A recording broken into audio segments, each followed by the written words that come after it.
Could the Canon R6 be the perfect option for filmmakers and YouTubers? Well, today we're going to be talking about all the leaked specifications and what they mean for you if you're thinking about getting this camera or the R5, and also the delays to the Sony A7S3.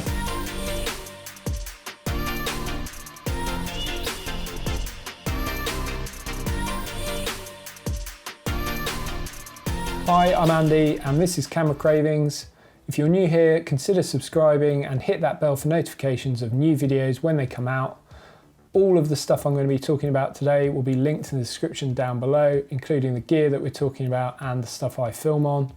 So check those out if you're interested. So we now know that the R6 and R5 are both going to be announced on July 8th or 9th, and the shipping dates are likely to be August for the R6 and September for the R5. And as of today, Sony Rumours has actually confirmed that the A7S3, which was expected to be announced either this week or next week, is now going to be delayed again until potentially middle of July or even the end of July after the Canon announcements, which is really disappointing.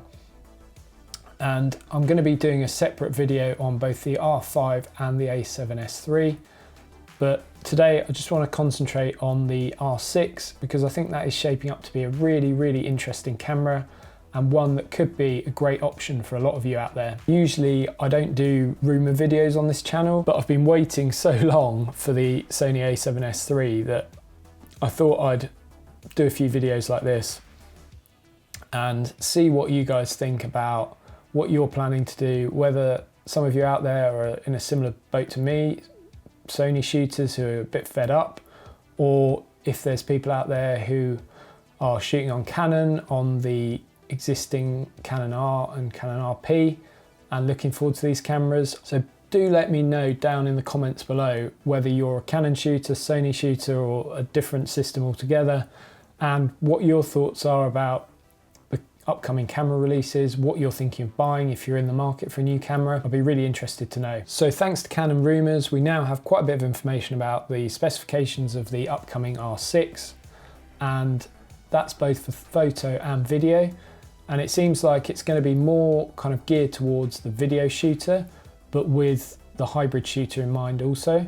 The reason I say that is because we're looking at a 20 megapixel CMOS sensor full frame, and that suggests to me that they're looking to compete with things like Sony's A7S2 and potentially the A7S3 when it actually eventually arrives, and doing a similar thing where you have a smaller megapixel count, but those pixels are more sensitive and larger, and therefore it deals with low light situations much better. The other things for me that suggest this is going to be a more video centric camera is that it's going to have a 5K sensor readout oversampled to 4K, which is potentially really good news because it might mean there isn't a crop in 4K like you currently have on the Canon R. We also know it's going to shoot up to 4K 60 frames a second and 120 frames a second in full HD. And for stills, we're looking at 12 frames per second with the mechanical shutter and up to 20 frames a second with the electronic shutter. So the same kind of specs for photos as the R5 is going to be producing. And that has the makings of a really good all-round camera in my opinion. And a lot of people will be excited about getting this, I think. So just looking down at the specs here, I've got them here so I don't get anything wrong. We also now know that it's going to include some kind of in-body image stabilization. We also know that it's going to have Canon log, which is a really big one for me. I was surprised by that. And also 10-bit recording, although it's yet to be confirmed if that's going to be 10-bit 420 or 422. And I suspect it might be 420, but with the option to record externally to an Atmos or similar to get 422, which would be really good if that is the case, and if it's 422 internally, that would be amazing. Either way, those video specs will excite a lot of people, and they excite me because I've been on Sony bodies for the last 3 or 4 years shooting 8-bit video and limited to what that gives you in terms of image quality and the amount you can push the image when you're color grading and editing it. So the other specs that we know about the R6, now I'm going to put up on screen all the specs, but yeah, it's going to have log 10-bit zebras. The AF is going to be identical to the R5, which again surprised me, but if that is true, that is really interesting, because that will mean that it gets head detection autofocus, animal detection autofocus, and potentially eye detection in all those modes, and it'll be interesting to see how that's implemented on this camera. The other thing that really surprised me was that they're suggesting it's going to have an identical 5 million dot EVF. That's really important, and the quality of the screen as well is really important when you're filming. The other things that have been confirmed: no top-down screen, which we knew. Build quality is not going to be as good as the R5. Well, that's no real surprise given the price point. Bluetooth 4.2 rather than Bluetooth 5.0. Again, no surprise because of the price point.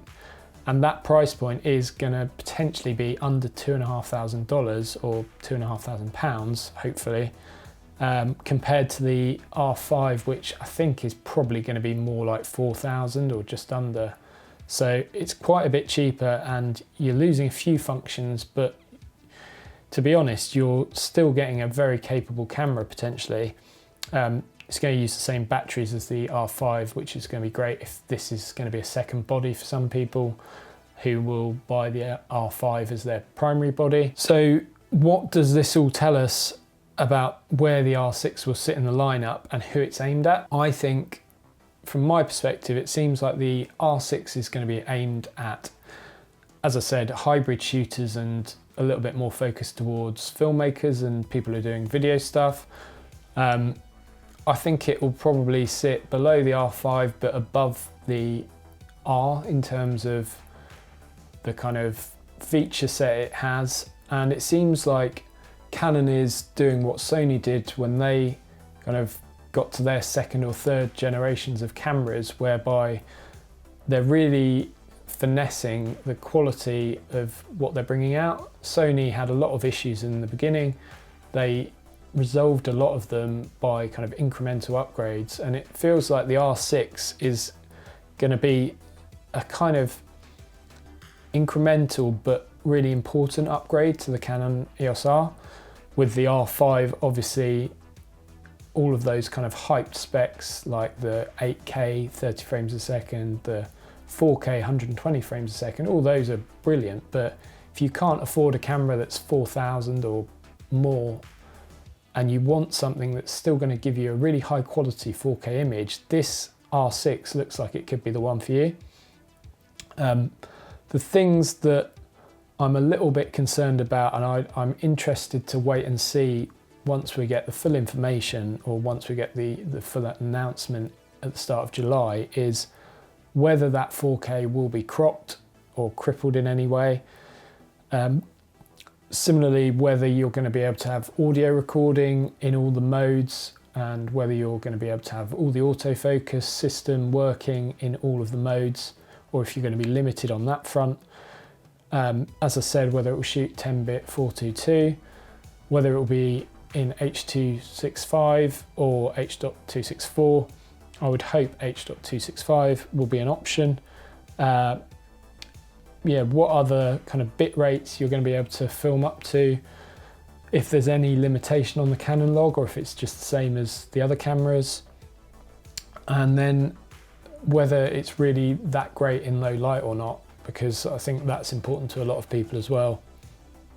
And ultimately, all of this means that you may be looking to buy into this system like I might be, and obviously I've got some EF glass that I can adapt and mount onto these cameras, but I've been looking at the cost of the RF lenses, and it's made me realise how expensive Canon's glass is at the moment. Now, they have announced that they're going to be releasing, or certainly announcing, a whole host of lenses, and I'll put the list up on the screen now so that you can see them. But the ones that kind of grab my attention in there are the smaller kind of primes that are like 1.8, that would be a really good addition to someone's kit bag, and will hopefully be on the more affordable scale, rather than things that are already out that, you know, some of these lenses are costing $2,500–3,000 or pounds, and that is a lot of money to pay for glass when you're trying to transition from a different system, or if you're just trying to transition from the EF mount.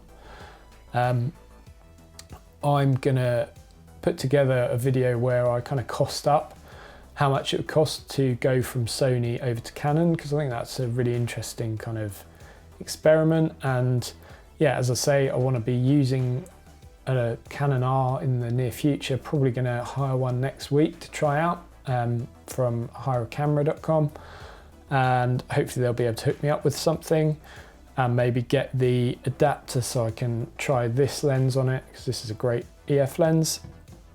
And yeah, hopefully you've found the information in this video helpful.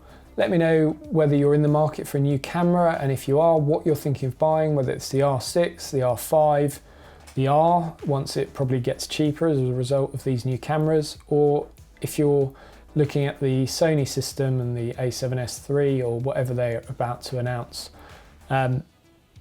It's pretty clear that the next few weeks are going to be really exciting for new camera announcements, and I'm going to be trying to cover them as best I can and produce lots of videos for you guys, so stay tuned and do subscribe if you haven't already. And yeah, hopefully I will get all of these cameras in my hands once they're all released and be able to do some reviews of them and some side-by-side comparisons, so that I can help you make a decision on what you want to buy if you are looking to get new cameras. So with all that done, I think that's going to be about it from me today. Thanks for watching, and I'll look forward to seeing you in the next one.